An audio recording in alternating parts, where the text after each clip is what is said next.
jawabkan. Kalau sholat itu diakhiri dengan salam, sehingga setelah salam itu bukan bagian daripada sholat.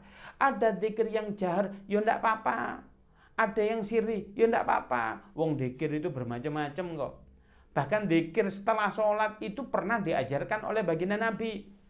Suatu ketika ada orang dalam ekonomi menengah ke bawah. Beliau mendatangi Rasulullah. Ya Rasulullah, ini saya mau minta pencerahan dari jenengan ya Rasulullah. Ada apa ini? Kalau saya puasa, orang kaya juga bisa puasa ya Rasulullah. Kemudian kalau saya sholat, orang kaya juga bisa sholat ya Rasulullah. Tapi ada yang dilakukan orang kaya, saya nggak bisa melakukan. Apa itu? Sodakoh ya Rasulullah. Kalau mereka sedekah, saya nggak bisa. Ini bagaimana amalan? Kemudian kata baginda, mau nggak kamu kok ajarin sebuah kalimat, kalau kamu ucapkan ini, maka setara kamu pahalanya dengan orang kaya tersebut, sama dengan sodakoh mereka. Apa Ustaz? Ya mau. Kok Ustaz? Maaf ini. Apa Nabi? Oh iya jelas mau dong. Kemudian apa? Beliau bilangnya, oh iya dikatakan begini, bacalah Subhanallah 33 kali, Alhamdulillah 33 kali, Allahu Akbar 33 kali, La ilaha illallah 33 kali. Barang siapa yang membaca itu setelah habis sholat, sudah, maka Anda dikategorikan sudah bersedekah. Maknanya dalil untuk zikir habis sholat itu ada. Tinggal kita melakukannya alih jahar, boleh sirri. Jadi nggak ada masalah kalau tahu ilmunya. Enak begitu. Jadi itu ya, tata cara menjaga sholat kita itu ada 3. Yang pertama sholat di awal waktu. Yang kedua sholat berjamaah bagi laki-laki dan perempuan yang sudah sepuh. Yang ketiga adalah dengan cara kita memahami kaifiyatus sholah, tata cara yang sholat, takbirnya bagaimana, rukuknya yang benar bagaimana, baju yang dipakai karena, lu kenapa kok baju dihitung? Iya, sebab mohon maaf sekali, ada di antara kita itu pakai celana jeans begitu ya. Ini kita nggak pakai kaos dalam, tiba-tiba pas rukuk Allahu Akbar begini ya. Ini saya praktekkan Allahu Akbar. Ini rukuk ini harus 90 derajat begitu ya. Kalau di sini biasanya cowok-cowok ini kelihatan. Kalau sudah kelihatan, mohon maaf, kelihatan apa ini? Belahannya ini, maka ini tidak sah. Kenapa?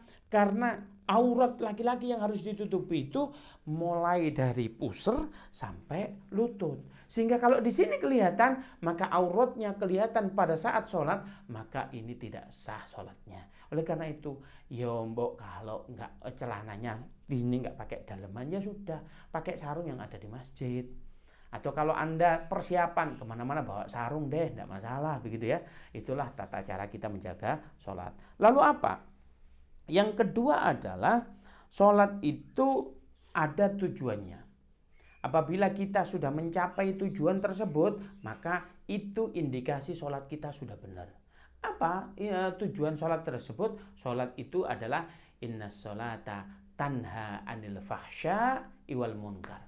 Sungguhnya sholat itu secara otomatis bisa menghindarkan kita atas 2 hal. Yang pertama perbuatan fahsya, yang kedua adalah perbuatan mungkar. Apa sih makna fahsya dengan mungkar? Kalau kita kan mengartikan keji dan mungkar begitu. Maknanya sederhana tapi kadang kita tidak paham. Ternyata fahsya dan mungkar itu begini. Fahsya itu, mohon maaf, pernah ini saya terangkan, fahsya itu adalah perbuatan yang ada hubungannya dengan seks.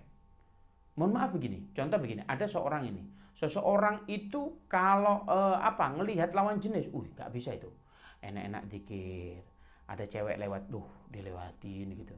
Ibu-ibu juga ini, enak-enak dikir, ada liminho lewat gitu, wah gimana kan? Itu juga nggak boleh. Itu apa? Itu namanya jelalatan. Kalau ada seseorang yang belum dia sholat, tetapi perbuatannya ini masih begitu, ini enggak.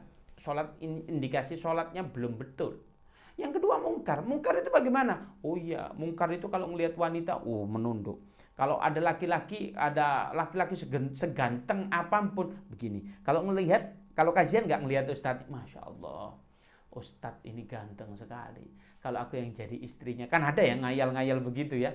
Jangan, Ustadznya udah punya istri, jangan. Kecuali Ustadznya jomblo ya. Tembak aja itu Ustadznya begitu ya. Nah, kalau ada orang semacam ini, dia kena pasal mungkar. Jadi ada orang itu kadang dititip sama lawan jenis, dia jelalatan, tetapi tatkala dikasih amanah tentang uang, oh dia aman.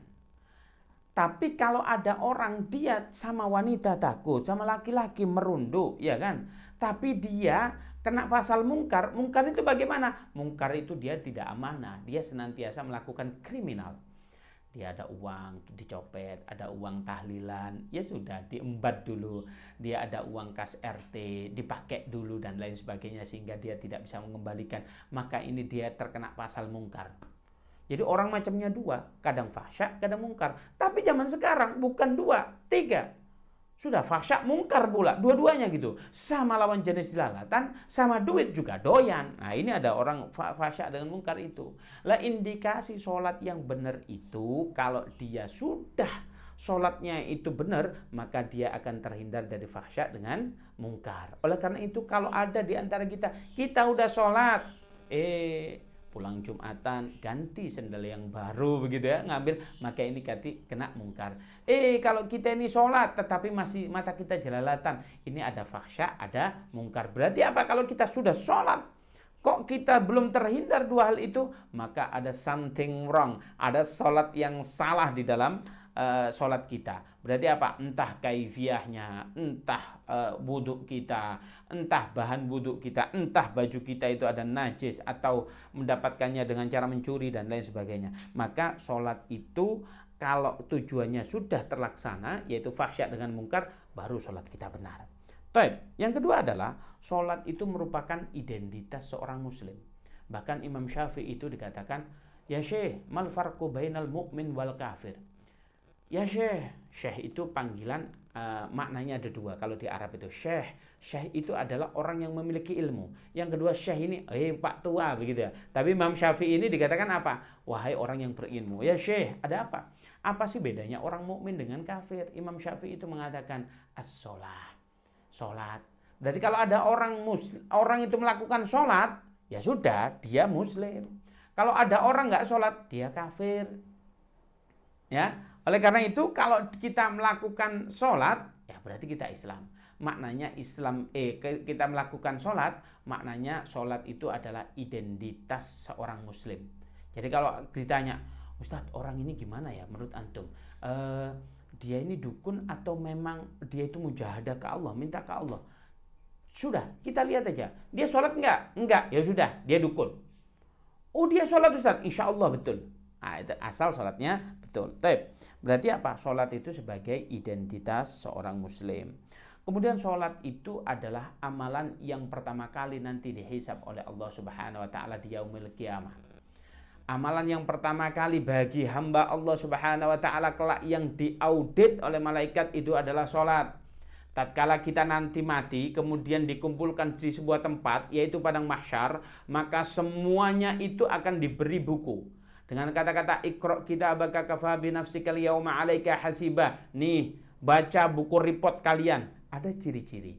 Apabila seseorang diberikan buku reportnya itu pakai tangan kanannya malaikat, maka itu ciri-ciri dia akan masuk surga. Aman tanpa diaudit. Kalau malaikat sudah memberikan dengan tangan kiri, naudzubillah, orang itu pasti masuk neraka. Setelah dibuka, dilihat, ya Allah, amalanku kok brengsek sekali ini. Kok saya ini suka ngentit uang temen ini, kok saya ini suka membuli teman saya, kok saya ini suka make uang temen tapi nggak saya kembalikan, dulunya ngomongnya pinjem tapi nggak dipakai. Kadang kita itu kalau minjem itu ngomong aja loh. Kalau saran saya kalau butuh uang sedikit, minta aja nggak usah pinjem. Contoh, saya main ke rumah admin saya, tiba-tiba bensin saya habis begitu ya. Ya sudah nggak usah minjem. Nanti admin saya nagih nggak enak, kenapa? Cuman 10.000 begitu ya. Kalau ditagih juga nggak enak dia. Berarti apa? Udah nggak usah minjem. Aku minta duitnya ya 10.000. Itu lebih baik kalau dikasih ya. Kalau enggak ya jangan maksa begitu ya. Tapi apa sih di sini sholat itu yang pertama kali hisab tatkala dibaca ini, kalau kemudian diambil malaikat itu mengatakan, oh sholatnya benar, oke. Langsung ditutup sama malaikat. Ya sudah, kamu langsung masuk sholat. Ini amalan yang lain nggak usah diaudit. Tatkala dibuka, oh puasanya bagus, tilawahnya bagus. Tapi rasan-rasan juga banyak ini. Ngaji iya, rasan-rasan iya. Bikin story hoax juga iya ini. Banyak ini ya. Ini matanya jelalatan, iya ini. Banyak yang dilakukan model begitu ya. Apalagi ini kalau mau keluar rumah disuruh pamitan sama orang tua aja. Nggak mau itu. Nggak menghargai sama orang tua. Pamitan cium tangan apa sulitnya. Oh tiba-tiba pergi itu. Jadi kalau ada apa-apa orang tuanya nyari itu kan. Nah kalau sudah begitu amalannya terakhir dilihat sholatnya bagaimana. Ini sholat ini bolong-bolong. Karena saat dia ke mall diajak sholat, mohon maaf ini lagi haid. Ini ibu-ibu ya, kalau nggak haid ngaku haid, sadoain haid terus ini. Jangan sampai itu begitu ya, ke mall gitu, ngakunya haid ini. Giliran puasa haid itu. Puasa nggak puasa, lebaran ikut lebaran. Model begini nih, ada nggak kira-kira? Kalau ada, bilang aja sama saya DM itu beliaunya ya. Bercanda ini ya. Jadi, sholat itu adalah pertama kali dihisab. Sehingga kalau sholat kita benar, maka amalan yang lain gak usah dihitung, langsung kita masuk surga.